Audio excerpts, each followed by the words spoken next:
Coba lihat ini. Kalau kalian merasa takjub, kalian gak sendirian. Orang-orang dulu sangat terobsesi dengan ini. Namanya Pleiades. Dalam mitologi Yunani adalah 7 saudari anak dari Titan Atlas dan bidadari lautan Phelone. Bagi orang Jepang, ini dikenal dengan Subaru. Namun bagi orang Arab kuno, mereka menyebut dengan As-Surayyah, yang berarti yang tinggi atau yang terangkat ke atas. Dan dalam Quran, Allah bersumpah dengan kumpulan bintang yang bersinar di langit malam ini. Selamat datang di ketika Quran bercerita.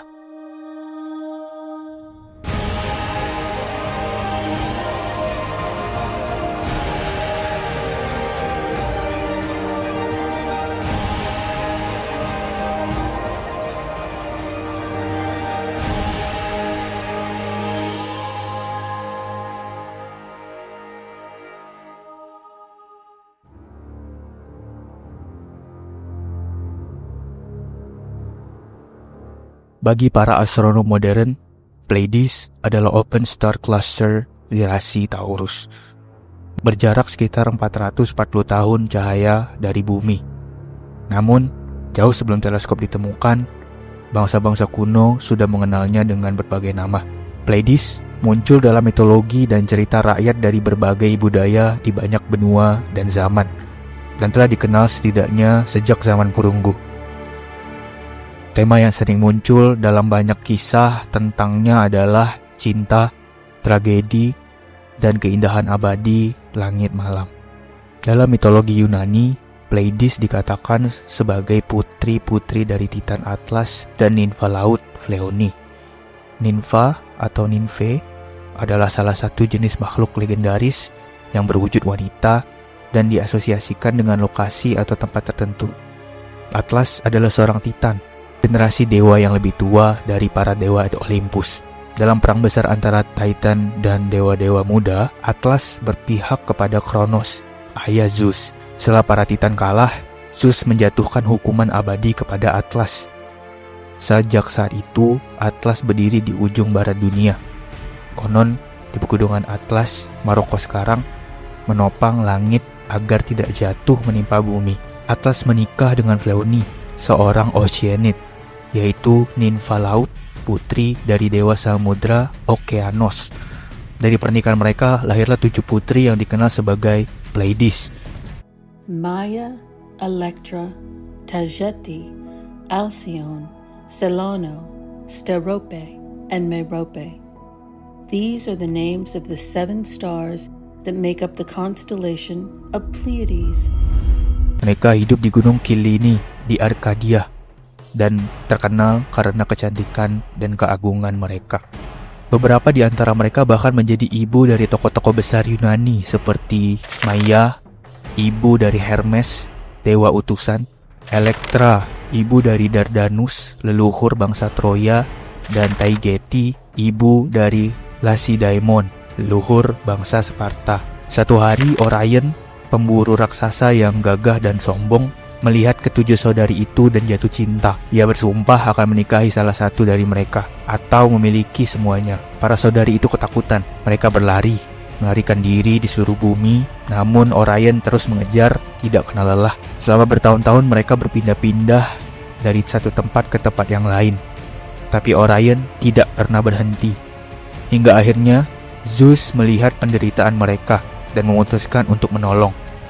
Dengan belas kasihan, Zeus mengubah 7 saudari itu menjadi burung merpati putih atau Pleiades agar mereka bisa terbang ke langit dan bebas dari kejaran Orion. Hingga akhirnya Zeus menjadikan mereka gugus bintang di langit malam agar mereka abadi dan tak lagi bisa disentuh.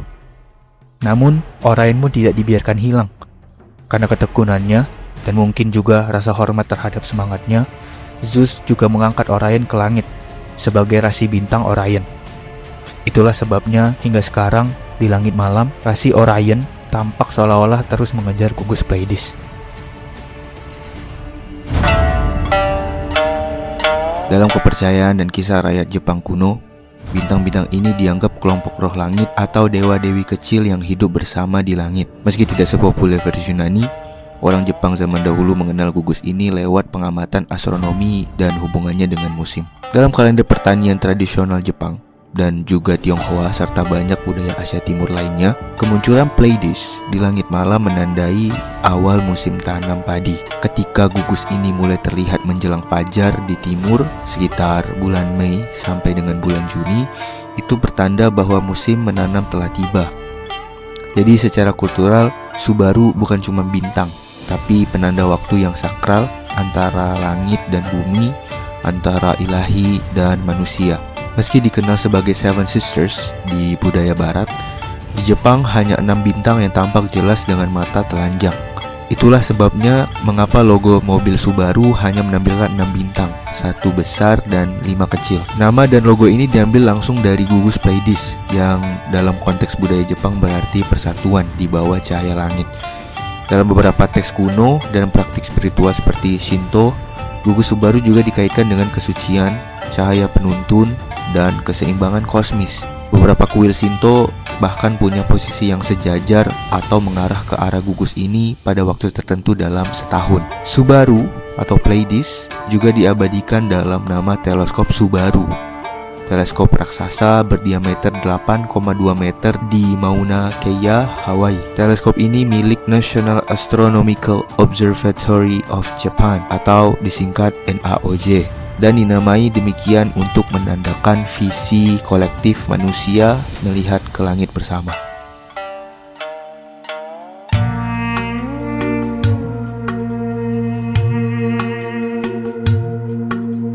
The ancient Arabs before Islam, they were really in touch with the sky.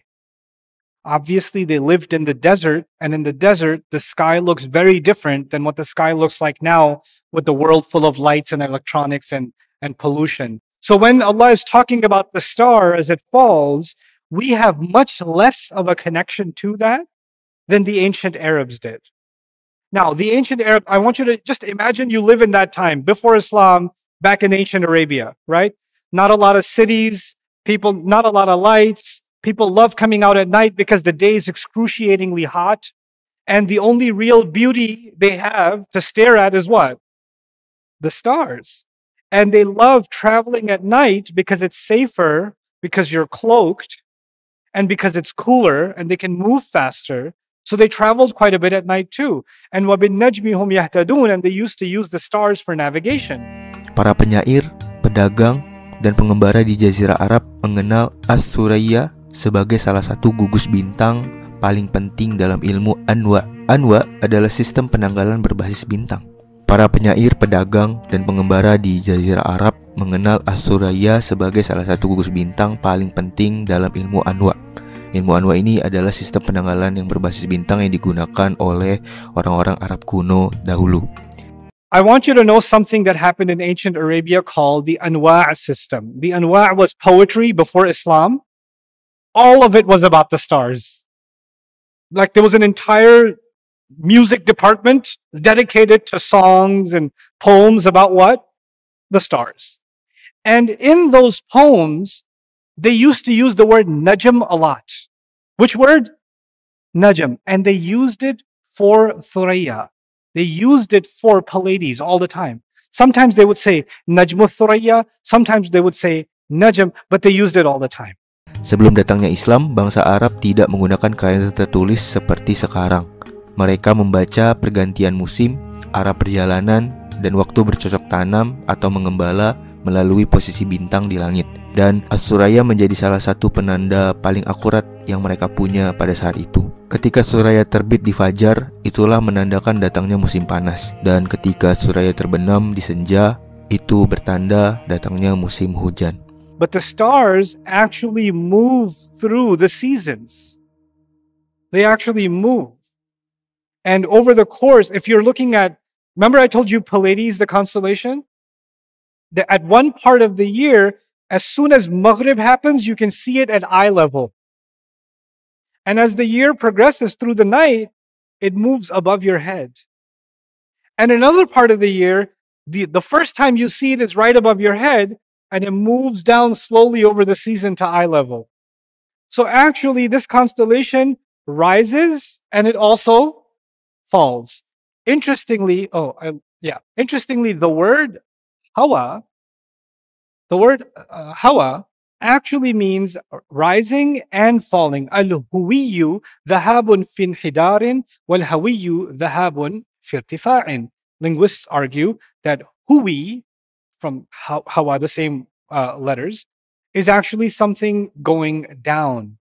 And hawi is actually something going up. So movement downwards and upwards is captured inside hawa. And what's really cool is these stars, half of the year they were rising and the other half of the year they were falling. The poet will say, "Oh, I see Thuraya falling. It's making hawa. You better tell the boy to get the axe." You know what that means? What is he going to do with the axe?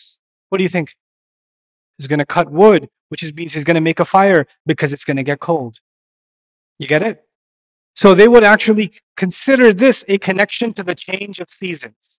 And they would make preparations for the future based on an-najm idha hawa. Now this is really awesome because Allah is also saying, you're so used to preparing for the coming season because you look at the sky, and now this revelation has come from the sky, and it's time for you to prepare for the coming season of the afterlife. You see? So the physical image of an-najmi idha hawa is now being tied to what is this revelation is not a joke. You have to take it very seriously. You know? So he's tying the revelation together to this cultural phenomenon of the Arabs.